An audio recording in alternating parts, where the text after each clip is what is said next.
Detail చూస్తే దేశానికి అన్నం పెట్టే రైతన్న పరిస్థితి అగమ్య గోచరంగా మారింది. పంట కొనుగోలు కోసం అన్నదాత నానా అగచాట్లు పడుతున్నాడు. ఆరుగాలం కష్టపడి పండించిన పంటను కొనుగోలు చేసే నాదులే లేడు. ఐకేపీ సెంటర్లో 2 నెలల నుంచి వరి ధాన్యం మగ్గుతుంది. ఎండకు ఎండి వానకు నాని ధాన్యం వచ్చి మొలకలొస్తున్నాయి. కన్నీ బ్యాగులు లేవని ఒకసారి, హమాలీలు లేరని మరోసారి కొనుగోలు కేంద్రం నిర్వాహకులు కబుర్లు చెప్తున్నారు.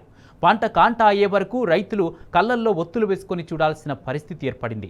పంట కొనుగోలు చేయడం లేదని పలు చోట్ల రైతులు ఆందోళన చేస్తున్నారు.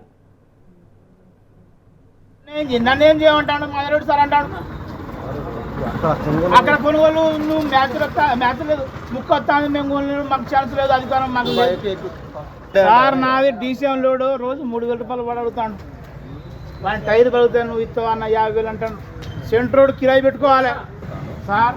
దండం పెడతా సార్, నువ్వు నీ ఉన్న 15 రోజులు ఇంటికాడ ఇచ్చబోతాను.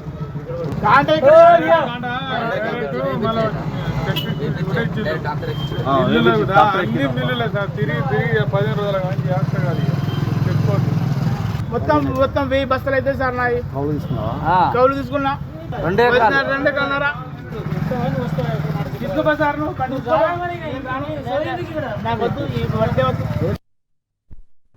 వరంగల్ జిల్లా చెన్నారావు మండలం జోజిపేటకు చెందిన లావుడియా బద్రు అనే రైతు తీవ్ర ఆవేదనకు గురయ్యాడు. పంట కొనుగోలు కోసం ఐకేపీ సెంటర్ వద్ద పడిగాపులు కాశాడు. వరి పంట కొనుగోలు చేయాలని ఐకేపీ సెంటర్ రైస్ మిల్లుల చుట్టూ తిరిగి అలసిపోయాడు. ఇక తన పంట కొనుగోలు చేయాలని భావనకొచ్చాడు. నరసంపేట ఎమ్మెల్యే క్యాంపు కార్యాలయం ముందు ధాన్యం తీసుకొచ్చాడు. వరి పంట తగలబెట్టే ప్రయత్నం చేశాడు. అక్కడున్న పోలీసులు అతన్ని వారించి అడ్డుకున్నారు. ఇదే అంశానికి సంబంధించి పూర్తి అప్డేట్స్ మా ప్రతినిధి రవికాంత్ అందజేస్తారు. రవికాంత్, ధాన్యం కొనుగోలులో రేవంత్ సర్కారు తీవ్ర నిర్లక్ష్యం వహిస్తోంది. దీనిపై పూర్తి అప్డేట్స్ ఏంటి? రైతులు ఏమంటున్నారు? ఇవాళ జూన్ 9వ తారీఖు, అంటే వానాకాలం సీజన్ సంబంధించినటువంటి వ్యవసాయ పనుల్లో నిమగ్నమయ్యి బిజీగా ఉండాల్సిన రైతులు ఇంకా యాసంగి సీజన్ లో పండించినటువంటి ధాన్యాన్ని కొనుగోలు చేసే విషయంలో నానా తిప్పలు పడుతున్న సందర్భం కనిపిస్తా ఉంది. మేము ధాన్యం మొత్తం కొన్నామన్నటువంటి అంశాన్ని ఇటు జిల్లా యంత్రాంగము, రాష్ట్ర ప్రభుత్వం చెప్తున్నప్పటికీ అదంతా అబద్ధం. ఇంకా రైతుల దగ్గరే ధాన్యం అంతా ఉంది. ఆ ధాన్యపు కొనుగోళ్లకు సంబంధించి పూర్తిగా ప్రభుత్వం నిర్లక్ష్యం చేసిందనడానికి ఇవాళ నర్సంపేట ఎమ్మెల్యే క్యాంపు కార్యాలయానికి ఓ రైతు తీసుకొచ్చినటువంటి తన ధాన్యపు బస్తాలే నిదర్శనము. ఆ రైతు పడుతున్నటువంటి బాధలే నిదర్శనంగా మనం చెప్పుకోవాల్సి ఉంటుంది. వరంగల్ జిల్లా చెన్నారావుపేట మండలం జోజిపేట గ్రామానికి చెందినటువంటి లావుడియా బద్రు ఇతను తనకు ఉన్నటువంటి వ్యవసాయ భూమి, అంటే అతనికి 2-3 ఎకరాలకు సంబంధించిన వ్యవసాయ భూమి ఉంది. దాంతో పాటు మరొక 15 ఎకరాలు ఇతను కౌలుకు తీసుకొని వ్యవసాయం చేస్తూ ఉంటాడు. అంటే కౌలుకు తీసుకోవడం అంటే తన బాధలు ఏంటో అర్థం చేసుకోవాల్సి ఉంటుంది. పూర్తిగా అతనికి అన్ని రకాలుగా కూడా ఇబ్బందికరమైన పరిస్థితిలోనే పంటలు పండిస్తాడు. ఎందుకంటే నర్సంపేట లాంటి ప్రాంతంలో, అంటే వరంగల్ జిల్లాకు సంబంధించి గత వానాకాలంలో వచ్చినటువంటి భారీ వర్షాలు, అప్పుడు ఇసుక మీటల వల్ల రైతాంగం తీవ్రంగా నష్టపోయిన సందర్భం. ఆ తర్వాత ఎట్లాగోలో కష్టపడి పంటలంతా సాగు చేసుకున్న పరిస్థితి. ఎందుకంటే ఈసారి వర్షాకాలం సీజన్ లో, యాసంగి సీజన్ సంబంధించినటువంటి యాసంగి సీజన్ లో నీళ్లు కూడా సరిగా అందించలేక రాష్ట్ర ప్రభుత్వం సాగునీటికి సంబంధించినటువంటి ప్రణాళికల్లో విఫలమైంది. ఆ తర్వాత యాసంగికి సంబంధించినటువంటి పంట చివరికి చేతికందే దశకు సంబంధించి మార్చి నెల నుంచి కూడా భారీ అకాల వర్షాలు కురిసిన పరిస్థితుల్లో రైతాంగం అంతా కూడా అట్లా కూడా ఇబ్బందులు పడ్డ పరిస్థితులు మనం చూసాము. ముఖ్యంగా ఐకేపీ సెంటర్లు కావచ్చు, ఇతర ధాన్యపు కొనుగోలు సెంటర్ సంబంధించినటువంటి అక్కడికి వెళ్ళినా కూడా అక్కడ తేమ శాతానికి సంబంధించే కావచ్చు, ఇతరత్ర కారణాలు చెప్పి రైతులను ఇబ్బందులు పెట్టిన సందర్భం మనం చూస్తా ఉన్నాము. దానికి ఇవాళ భద్రునే ప్రత్యక్ష ఉదాహరణగా చెప్పుకోవచ్చు. 15-20 ఎకరాలకు సంబంధించి నేను సాగు చేస్తా ఉన్నా. నేను రైతును, కౌలు రైతుకు సంబంధించి కూడా ఉన్న నేపథ్యంలో నా దగ్గరే 1000 బస్తాలు ఇంకా అమ్ముడు పోకుండా ఉన్నాయి. నేను ఐకేపీ సెంటర్ దగ్గరికి వెళ్తే అక్కడ కొనడం లేదు. దాంతో పాటు రైస్ మిల్లర్ల చుట్టూ తిరిగినా కూడా వాళ్ళు కూడా కొనుగోలు చేయడం లేదనేటువంటి ఆవేదనతో తన బాధను చెప్పుకునేందుకు ఎమ్మెల్యే క్యాంప్ కార్యాలయం కూడా వెళ్ళాడు. అక్కడ ఎమ్మెల్యే కూడా అందుబాటులో లేనట్టుగా తెలుస్తా ఉంది. అతని నిరసన అతను తీసుకొచ్చినటువంటి ధాన్యం బస్తాల ద్వారానే తెలిపే ప్రయత్నం చేశారు. అక్కడ ఉన్నటువంటి ఆ ధాన్యం బస్తాలను కూడా ఇవి తమ్ముడు పోకుంటే నా దగ్గర ఉండి ఏం లాభం అనే విధంగా అతను తన బాధ వ్యక్తం చేస్తూ వాటిని తగులబెట్టేందుకు కూడా ప్రయత్నం చేశారు. ఈ క్రమంలోనే అక్కడికి పోలీసులు కూడా చేరుకొని తనని అడ్డుకునేటువంటి ప్రయత్నం చేశారు. ఇప్పుడే ఎమ్మెల్యేతో మాట్లాడము, మిల్లర్లతో కూడా ఎమ్మెల్యే మాట్లాడాడు. నువ్వు ఇక్కడి నుంచి కదిలి వెళ్తే అక్కడ మిల్లర్లకు సంబంధించి కొనుగోలు చేసే అవకాశం ఉంటుందని చెప్పినా కూడా తన నిరసన కొనసాగిస్తూనే ఉన్నాడు. ఎందుకంటే ఎంతో కష్టపడి 6 కాలం కష్టపడి పండించినటువంటి ధాన్యాన్ని ఇలా ఎందుకు కొనుగోలు చేయాలన్నటువంటి తన ఆవేదన అయితే వ్యక్తం చేస్తున్న సందర్భం అయితే మనకు కనిపిస్తా ఉంది. భద్రు ఇవాళ వానాకాలం సీజన్ లో బిజీగా ఉండాల్సినటువంటి రైతు భద్రు ఇంకా తన యాసంగి సీజన్ సంబంధించినటువంటి పంట అమ్ముకునే పనిలోనే ఉన్నాడంటే రాష్ట్ర ప్రభుత్వం వ్యవసాయాన్ని ఎంత నిర్లక్ష్యం చేస్తుందో మనం అర్థం చేసుకోవచ్చు. Right, thank you Ravikanth.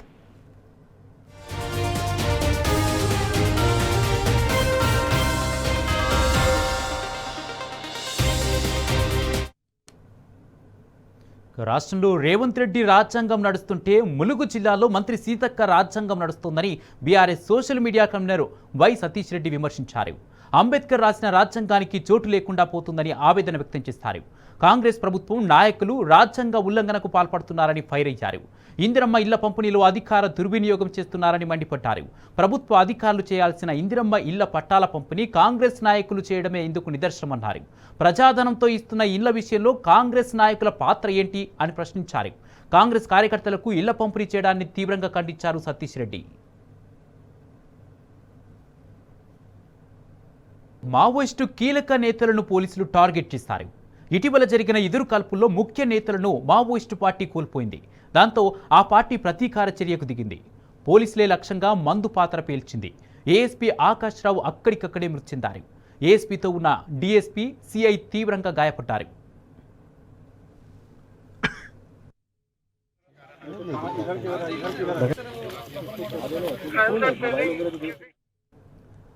వరుస ఎన్కౌంటర్ల తర్వాత మావోయిస్టు పార్టీ ప్రతీకార దాడికి తెగబడింది. డోండ్రా అటవీ సమీపంలో రోడ్డు పనులు చేస్తున్న జేసీబీని నిన్న రాత్రి మావోయిస్టులు తగలబెట్టారు. దాంతో ఏఎస్పీ ఆకాష్ రావు సిబ్బందితో ఘటనా స్థలానికి వెళ్లారు. పోలీసులు వస్తారని ఊహించిన మావోయిస్టులు మందుపాత్ర అమర్చారు. ఏఎస్పీ వాహనం రాగానే పేల్చారు. తీవ్రంగా గాయపడిన ఆకాష్ రావు చనిపోయారు. గాయపడ్డ డీఎస్పీ, సిఐ, ఇతర సిబ్బందిని కుంటా ప్రభుత్వ ఆసుపత్రికి తరలించారు. మెరుగైన వైద్యం కోసం రాయ్పూర్ తీసుకెళ్లారు.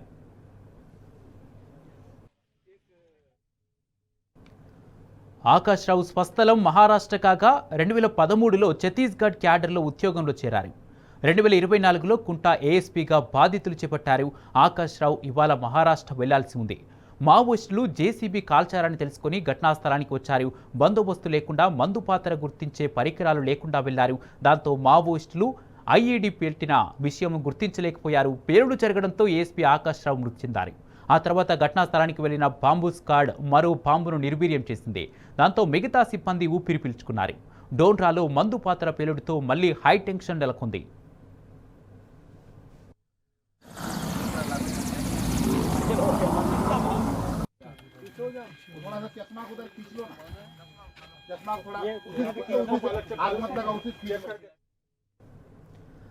నాగర్ కర్నూలు జిల్లా అచ్చంపేట పట్టణంలోని బొమ్మనపల్లిలో విషాదం చోటు చేసుకుంది. వ్యవసాయ పొలంలోని నీటి కుంటలో పడి లక్కీ విక్కీ అనే 2 చిన్నారులు మృతి చెందారు. పత్తి విత్తనాలు నాటేందుకు పిల్లలతో సహా తల్లిదండ్రులు పొలం వద్దకు వెళ్లారు. తల్లిదండ్రులు పనిలో నిమగ్నమై ఉండగా పిల్లలు ఆడుకుంటూ నీటి కుంట వైపు వెళ్లారు. ప్రమాదవశాత్తు నీటిలో జారిపడి ప్రాణాలు వదిలారు. అప్పటి వరకు ఆడుకుంటూ ఉన్న పిల్లలు నీటికుంటలో శవమై తేలారు. పిల్లల మృతితో కుటుంబంలో తీరని విషాదం నెలకొంది. పిల్లలను తలుచుకొని తల్లిదండ్రులు, బంధువులు గుండెలు అవిసేలా ఏడుస్తున్న తీరు అందరినీ కలిచివేసింది.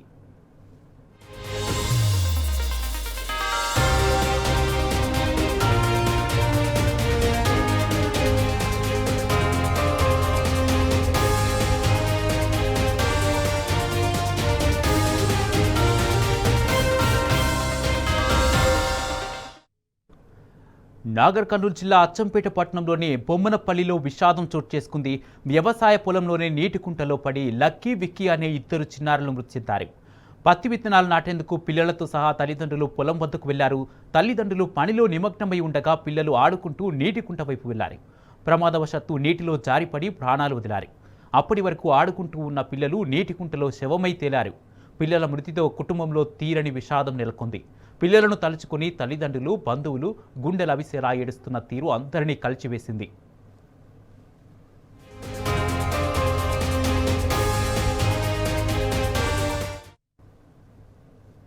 పిల్లలు గుంట దగ్గర ఆట ఆడుకుంటున్నారు. మేము జర దూరంలో ఉన్నాం. అంతలోనే వాళ్ళు పడిపోయారు. పడిపోయిన తర్వాత ఒక 10 నిమిషాల తర్వాత వచ్చి మేము చూసే వరకు లోపల బావి ఉన్నారు. అక్కి లిక్కి ఇద్దరు, తండ్రి సన్న సుధాకర్, తల్లి ధరణి. కాళేశ్వరం కమిషన్ అడిగిన అన్ని ప్రశ్నలకు సవివరంగా సమాధానం ఇవ్వడంతో పాటు ఆధారాలు కూడా సమర్పించామని మాజీ మంత్రి హరీష్ రావు తెలిపారు. తమ్మిడిహట్టి నుంచి మేడిగడ్డకు ఎందుకు మార్చారన్న దానిపైనే చాలాసేపు చర్చ జరిగిందని తెలిపారు. అంతకుముందు ప్రభుత్వం తమ్మిడిహట్టి దగ్గర నీళ్లు తీసుకోవాల్సిన చోట కాకుండా ఎక్కడెక్కడో కాలువలు తవ్విందన్నారు. తమ్మిడిహట్టి దగ్గర నిర్మాణానికి మహారాష్ట్ర ప్రభుత్వాన్ని అనుమతి కోరితే వాళ్ళు ససేమిరా అన్నారని చెప్పారు. అటు తమ్మిడిహట్టి దగ్గర నీళ్లుండవని సిడబ్ల్యూసీ కూడా చెప్పిందని హరీష్ రావు కమిషన్కు తెలిపారు. వాళ్ళు రాసిన లేఖలు కమిషన్కు అందజేస్తామని ఆయన తెలిపారు.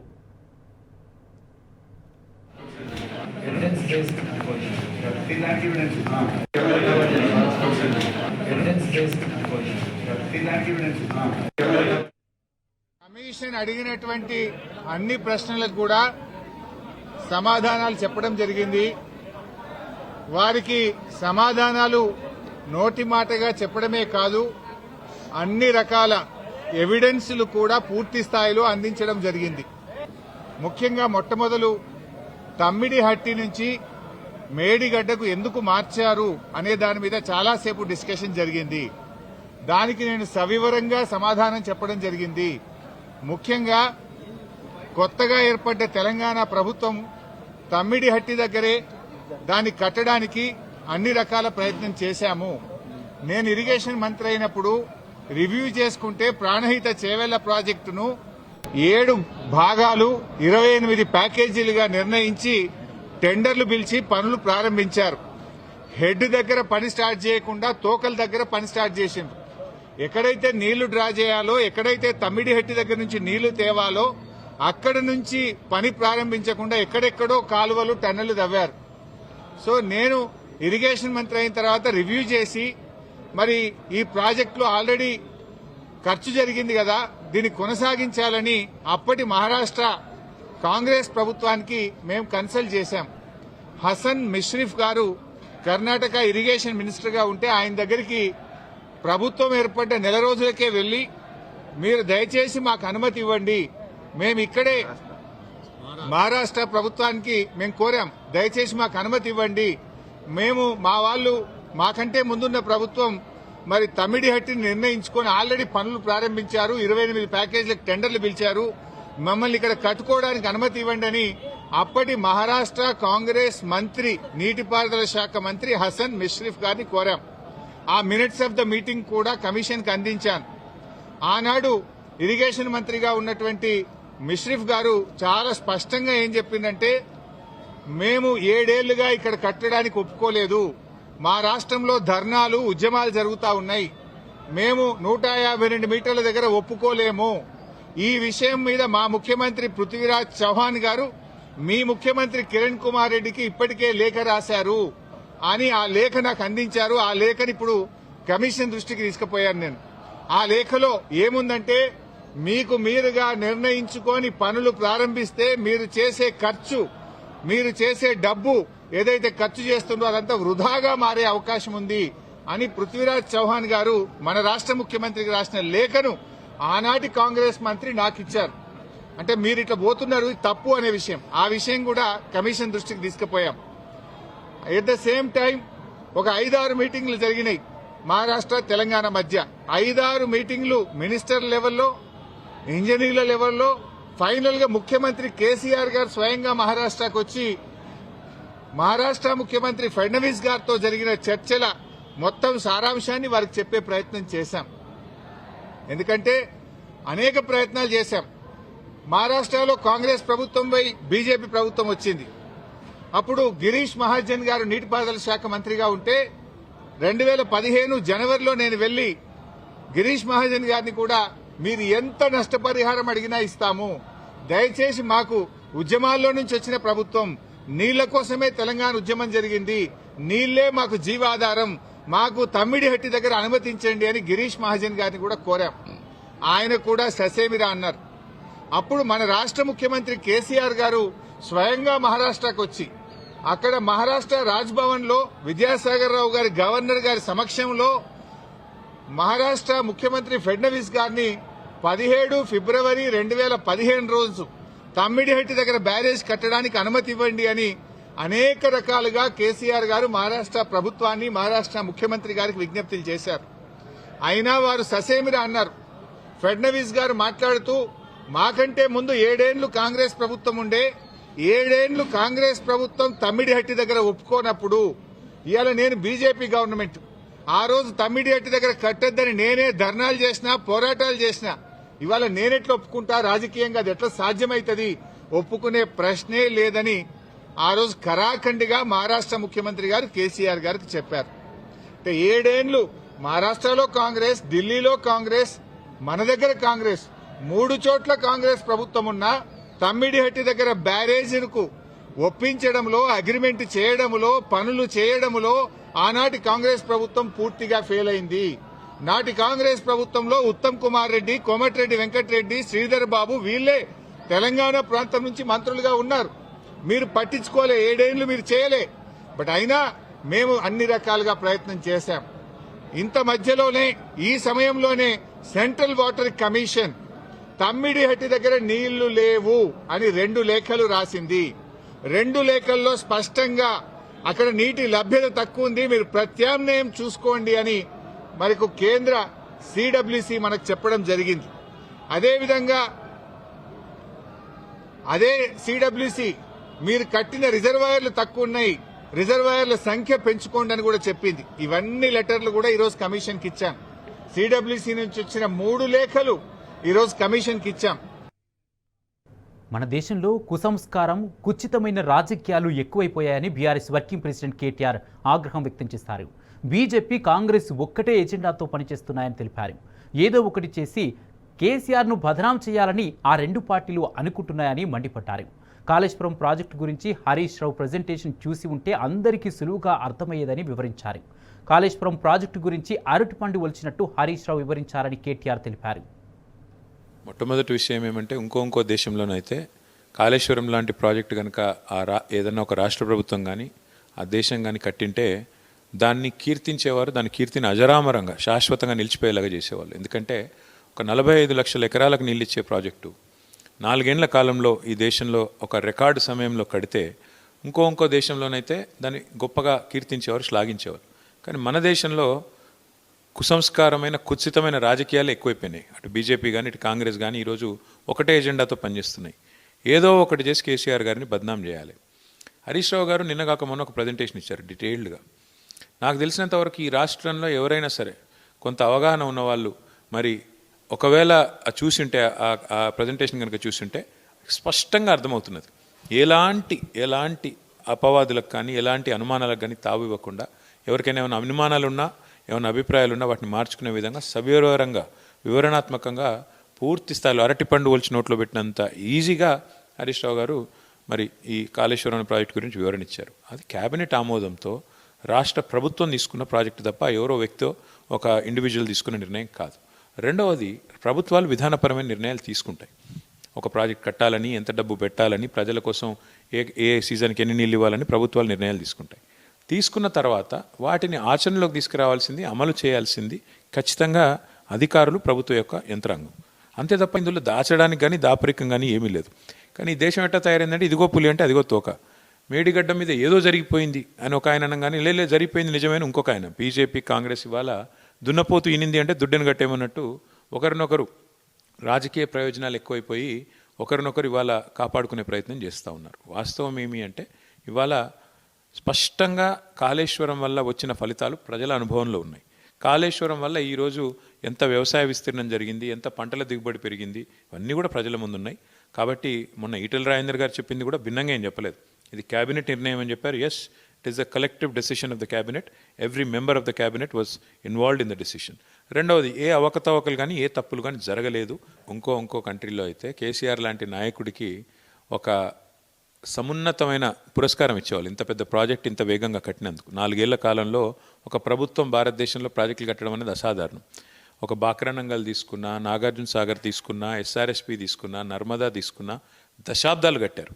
అదే మరి కేసీఆర్ గారి ప్రభుత్వం చాలా వేగంగా 4 ఏళ్ల కాలంలో ఇంత పెద్ద ప్రాజెక్ట్ కడితే ఇంకో దేశంలో అయితే వారికి గొప్ప పురస్కారాలు ఇచ్చేది. కానీ మన దేశంలో ఇచ్చే పురస్కారాలు ఏంటంటే కమిషన్లు, నోటీసులు, ఎంక్వైరీల పేరిట వేధింపులు.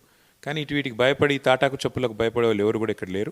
నిజంగా నాకు తెలిసినంతవరకు ఎల్లుండి కేసీఆర్ గారిని అడిగేదానికి కూడా ఏముండదు. కమిషన్ పెద్ద విషయమే కాదు నన్ను అడిగితే. ఇది ఒక సింపుల్ చిన్న ఒక ఇరిటేషన్ మాకు క్రియేట్ చేయడానికి, బద్నాం చేయడానికి ప్రజల దృష్టిలో. ఎందుకంటే ఫెయిల్ అయ్యారు. అటర్ ఫ్లాప్ గవర్నమెంట్ ఇది. 420 హామీలు ఇచ్చి అధికారంలోకి వచ్చారు. ఇప్పుడు ఏం చేయాలో తెలియట్లేదు. అందుకే మొదలు మోసంతో అధికారంలోకి వచ్చారు. తర్వాత విధ్వంసకరమైన ఆలోచనలతో రాష్ట్రాన్ని సర్వనాశనం చేసే ప్రయత్నం చేస్తున్నారు. మూడవది మీడియా మేనేజ్మెంట్తో దృష్టి మళ్లించి ప్రజల్ని ఏదో ఒక రకంగా మభ్యపెట్టి కాలం గడుపుదాం, టైంపాస్ చేద్దామనే ప్రయత్నం ఇటు రేవంత్ రెడ్డి గారు, అటు పైన ఉండే కేంద్ర ప్రభుత్వంలో మోడీ గారు చేస్తున్నారు తప్ప ఇంకోటి ఏమీ లేదు. ఇవన్నీ కూడా దూది పింజల్లాగా తేలిపోతాయి. దీన్ని ఎవరు కూడా ప్రజలు పట్టించుకుంటారని నేను అనుకున్నాను. మంత్రి విస్తరణ కాంగ్రెస్లో చిచ్చు రాజేసింది. ఎమ్మెల్యే సుదర్శన్ రెడ్డికి మంత్రి పదవి రాకపోవడంతో బోధన్ నియోజకవర్గంలో కాంగ్రెస్ నాయకులు, కార్యకర్తలు ఆందోళనకు దిగారు. బోధన్ నియోజకవర్గానికి చెందిన కాంగ్రెస్ నాయకులు పార్టీ పదవులకు మూకుమ్మడిగా రాజీనామా చేస్తారు. కాంగ్రెస్ అధిష్టానం తీరుకు నిరసనగా రేపు బోధన్ బంద్కు పిలుపునిచ్చారు. రాజీనామా పత్రాలను పీసీసీ చీఫ్కు ఇచ్చేందుకు హైదరాబాద్ బయలుదేరారు. ఎప్పటి నుంచో ఉన్నవారిని కాదని కొత్తగా పార్టీలో చేరిన వారికి పదవులు ఇచ్చారని ఫైర్ అయ్యారు. లోకల్ బాడీ ఎన్నికల్లోగా సుదర్శన్ రెడ్డికి మంత్రి పదవి ఇవ్వకుంటే పార్టీని భూస్థాపితం చేస్తామని కార్యకర్తలు ఫైర్ అయ్యారు. కొత్తగా పార్టీలో జాయిన్ అయిన వాళ్ళందరికీ కూడా ఈరోజు మంత్రి పదవులు ఇస్తున్నారు. కాబట్టి మేమందరం కాంగ్రెస్ అధిష్టానికి ఒక్కడే చెప్తా ఉన్నాం. మేము మా తరఫున మేమందరం, మా నియోజకవర్గం తరఫున, మా జిల్లా తరఫున మేమందరం కోరుతున్నాం, సుదర్శన్ రెడ్డి గారికి లోకల్ బాడీ ఎలక్షన్ వచ్చేలోపు ఖచ్చితంగా మంత్రి పదవి ఇవ్వాలా. లేని పక్షంలో బోధన్ మరియు నిజామాబాద్ జిల్లాలో కాంగ్రెస్ పార్టీ భూస్థాపితమవుతుందని సందర్భంగా తెలియజేస్తా ఉన్నాం. సామాన్య ప్రజలకు, విద్యార్థులకు టీజీఆర్టీసీ షాక్ ఇచ్చింది. తెలంగాణ ఆర్టీసీ ప్రయాణికులపై మరోసారి భారం మోపింది. 20% పైగా బస్ పాస్ రేట్లు పెంచింది. సాధారణ టికెట్లతో పాటు స్టూడెంట్ పాస్ ధరలను పెంచారు. ఈ మేరకు పెంచిన బస్ పాస్ ఛార్జీలు ఇవాల్టి నుంచి అమల్లోకి వచ్చాయి. దీంతో నిన్నటి వరకు 1150 ఉన్న ఆర్డినరీ పాస్ ధర 1400కు పెరిగింది. 1300 ఉన్న మెట్రో ఎక్స్ప్రెస్ పాస్ ధర 1600కు చేరింది. 1450 ఉన్న మెట్రో డిలక్స్ పాస్ ధర 1800 పెంచారు. కాగా ఆర్టీసీ నిర్ణయంపై విద్యార్థులు, సామాన్య ప్రజలు బగ్గుమంటున్నారు. పెంచిన పాస్ ధరలను రద్దు చేయాలని డిమాండ్ చేస్తున్నారు.